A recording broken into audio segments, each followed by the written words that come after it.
Before there was a united Westeros, there were 7 kingdoms. Proud, divided, and often at war. But then came the Dragon Lord from Dragonstone. His name was Aegon Targaryen, and he would change the course of history forever. Remember, subscribe. Origins.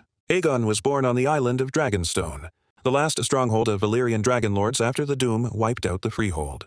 Though still young, Aegon saw what the rest of Westeros could not.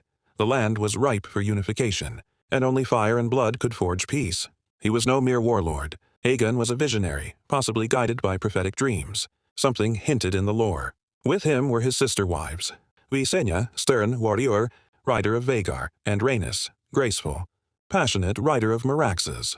Aegon himself rode Balerion the Black Dread, the largest dragon ever known. The Conquest. In 2 BC, Aegon landed on the mouth of the Black Water, Rush, and built the first fortification that would become King's Landing. He declared himself king of all Westeros, and the world laughed until the dragons flew. The kingdom of the Isles and Rivers was taken after the burning of Harrenhal.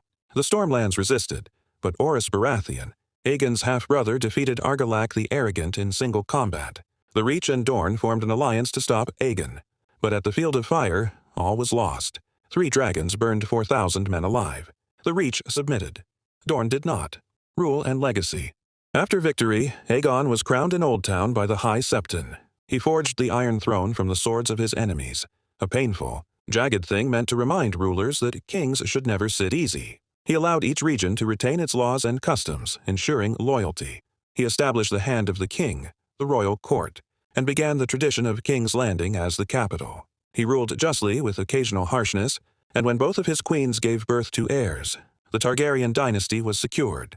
Though Dorne resisted for nearly 200 years, Aegon never sought to destroy it, choosing peace over annihilation. Personality and beliefs. Aegon was pragmatic more than cruel, reserved but not cold. He wielded absolute power but rarely abused it. He respected the faith, the nobles, and even spared enemies when possible. But he was also unyielding when challenged.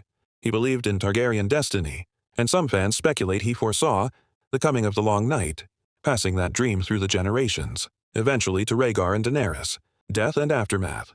Aegon died in 37 AC, at age 64. His rule had lasted 36 years. He was succeeded by his son Aenys Ymnern, beginning the long and bloody legacy of the Targaryen kings.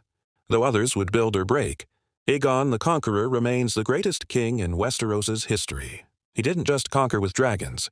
He united a continent, created a dynasty that lasted nearly 300 years, and carved a legacy into the very bones of the land.